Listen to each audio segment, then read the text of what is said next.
This is Hannibal here from thehannibaltv.com on the King and Queen of the Ring Saturday.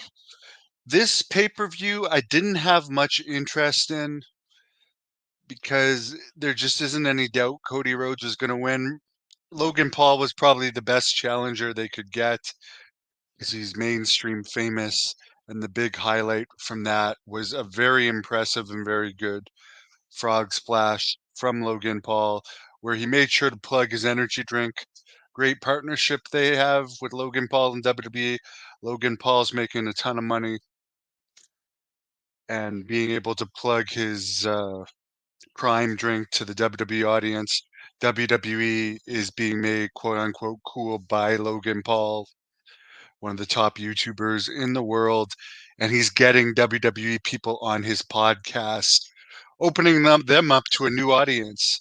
So it's a good collaboration. But as far as I know, John Paz, who by the way did a full report on this, it's in the link is in the description. Thanks, John, for doing a report. To me, I can't watch a match with any entertainment value if I already know who's going to win. I just don't even want to watch it because the whole fun of watching a match to me is if you don't know who's going to win or not. And they're already talking about The Rock against Cody Rhodes at WrestleMania.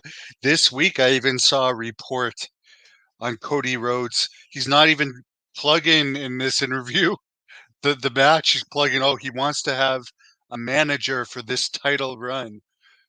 So, I mean, it's like he's already looking advanced to this, saying this is his title run, and he's already looking for a manager. So, anyways, I just didn't find any interest in that.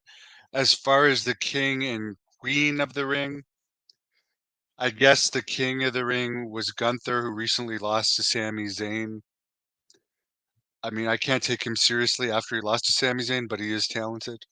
Queen of the ring was Nia Jax, who I believe is related to The Rock, who's now on the board of directors. Um, Now, mysteriously, nobody, even though she did, I'm not taking anything away from her. I never had an issue with her because I haven't seen much of her. But it's funny that she had all this heat and there was all this negative talk about her before The Rock got in as one of the board of directors. Now you don't hear all the girls bitching behind the scenes about her, maybe because a relative of hers is on the board of directors. That's just my opinion on those. I did watch the highlights. To me, it's interesting watching the females in these full body suits because I guess it's illegal there for females to expose flesh. Great that they're able to make money and help like bridge the gap a little bit in those type of places. Um, Other than that, none of the results really stood out to me. Let's get into the AEW news. But as John said, from there was 5 matches. They were longer matches, which he likes. And for a wrestling fan like him, he liked it. But he's a fan of today's product. He also is more of a fan of the old school product. But he's a better one to judge for the current fans. If you're an old school fan like me that just pretty much follows the results and news, I suggest looking at Logan Paul's frog splash. That was the an impressive. He's a good performer, and they're doing a great job getting him over. Clash in the Castle, which is the next pay-per-view, June 15th at 2 p.m. Again, they don't care about selling pay-per-views anymore, so they're doing these early afternoon pay-per-views from foreign places where they can get large amounts of money to put on shows. It's not really about making people want to buy them anymore, so good for them. Drew McIntyre against Damian Priest for the world title number 2. I still think they should have given this title a different name than world title because it's confusing to people on who's the actual world champion. To me, they should name it something else or just make the Intercontinental Championship mean something. I don't even know who the Intercontinental Champion is. I don't even care because to me, the second title now is this Damian Priest title. That's the new Intercontinental title. The Intercontinental title is just a fairly meaningless title to me.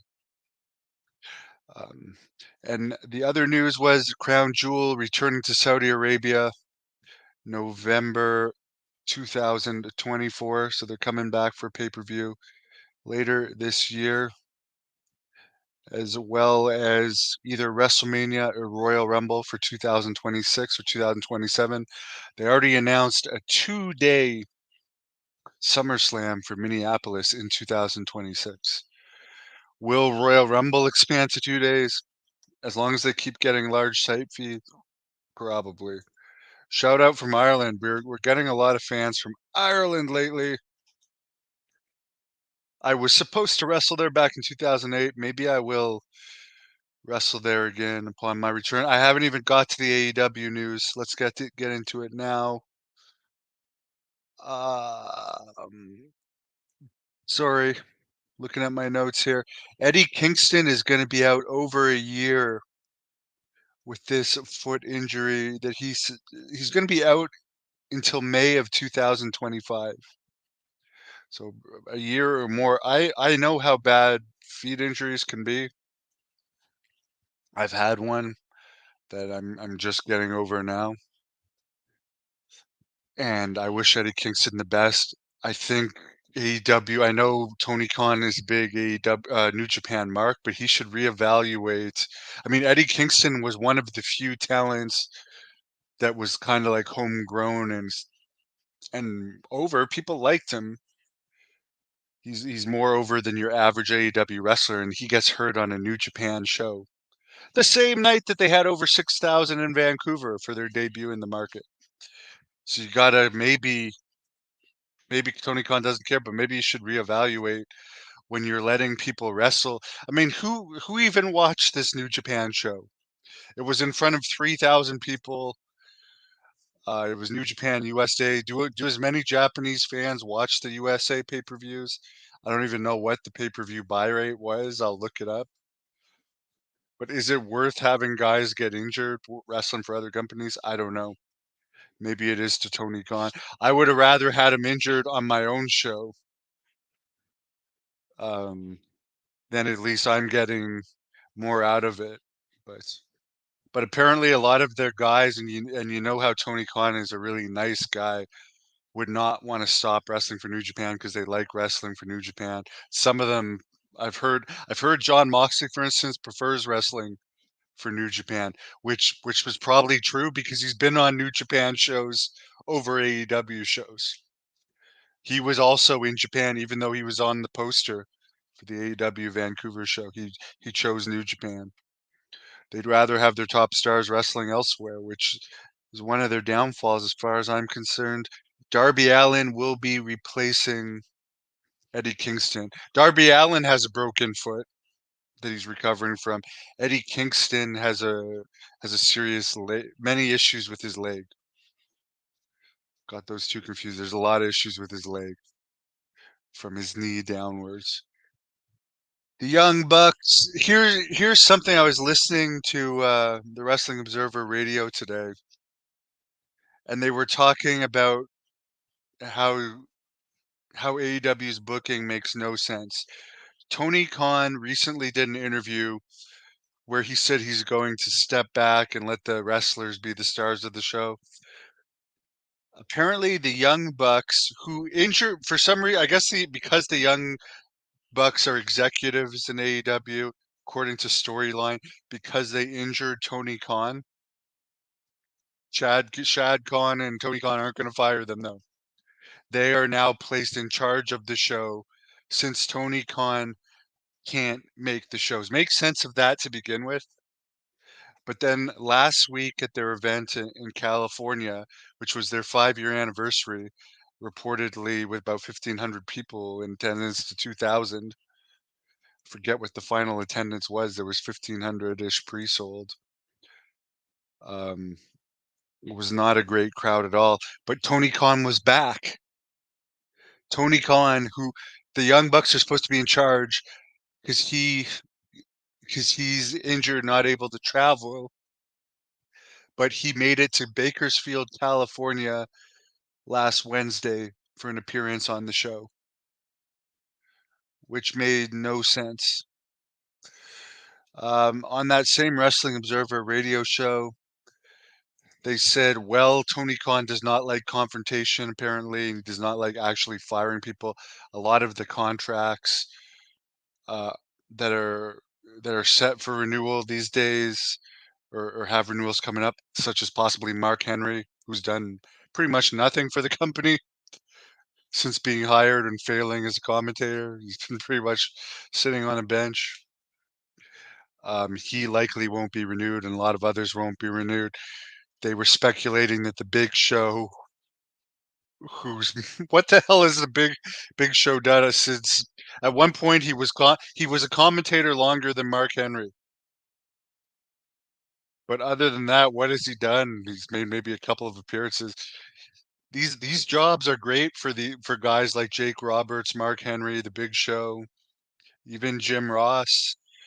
Jim Ross, God bless him, he's going through a lot of health struggles lately. He's still going through them. Hard to follow them all that he's going through, but he's getting paid a ridiculous amount of money too. There's a lot of people in AEW making very good livings for doing nothing. And wrestling insiders, and I agree with this, are saying it would actually be good for the independent scene for a lot of these guys to be released, because then they would have to start doing independence to make money again. And the independent scene is not very hot right now. It's gonna get hot once Great North Wrestling gets back going again. I can guarantee you that. I can guarantee you, at least for my matches, I'm gonna give people a different taste of wrestling, a much more realistic version of wrestling. And guys like Rene Dupree, who's on our June 29th event, is a very hard-hitting wrestler as well. Mario Mancini and Paul Roma are also appearing. That is in Napanee, Ontario. And I'm also wrestling on August 31st in Petawawa, Ontario. And I think it's not official yet, but I'm gonna probably film the wrestling scene for my Blood Hunter movie there was some film for it, but it was put on hold due to a bunch of stuff that came up in my life that I had to get taken care of, but I am gonna finish filming it this year. And more likely than not, the August 31st event in Petawawa, Ontario, we're gonna film the wrestling scene at that one. And the Warlord is gonna be there. A lot of others still to be booked. Angel Medina from ECW is also gonna be on that June 29th Napanee event. I think it's Paul Roma's first time in the area for a long time. Yeah, well, I talked about that, and there's a lot of nepotism in wrestling. I have nothing to say because I don't watch it. All I'm saying is, remember everyone that used to bitch about Nia Jax? Now that The Rock is in charge, everyone's keeping their mouths shut. It's funny. I like that The Rock is in charge in a lot of ways. But I do hope Vince McMahon opens up another company once his no compete expires in 2025, January 2025. Because if you guys remember 5 years ago when AEW started, back when they had a buzz about them, they were saying that they were going to be old school. They were going to go back to old school wrestling, and they did provide some semblance of old school at the start, such as with the match between Cody and Dustin Rhodes. But now it's really far from old school. So we need also a product more like ECW, which doesn't exist. I wish NWA would be more relevant, but I would have to say I've nothing against NWA, but EC3, let's face it, with him as champion, it's got even less momentum than Tyrus, and I wish them the best. I just don't think they have momentum right now. MLW, we just put up a video of an interview with an MLW guy that got 13 views. That's like a record low. I know it's gonna get more than that, but like that's really bad. That shows you how many people follow MLW. Uh, Impact is not much better under the new management, but I hope that changes. There needs to be something different out there, more more gritty, and more legit old school because there is no old school. There is no old school products out there. Jack Kilby, speaking of old school, lives in Great North Wrestling. Well, it's gonna live more as time goes on. I can promise that. There'll be at least 3 events this year. And by the way, speaking of old school, one of the great old school wrestlers, of course, is Haku. In my next video, The Undertaker recently put one out talking about Haku's chops that I noticed went viral. I'm gonna put one out talking about what it's like to be chopped by none other than Haku, who has like very, very, very thick hands, and he should be in the Hall of Fame.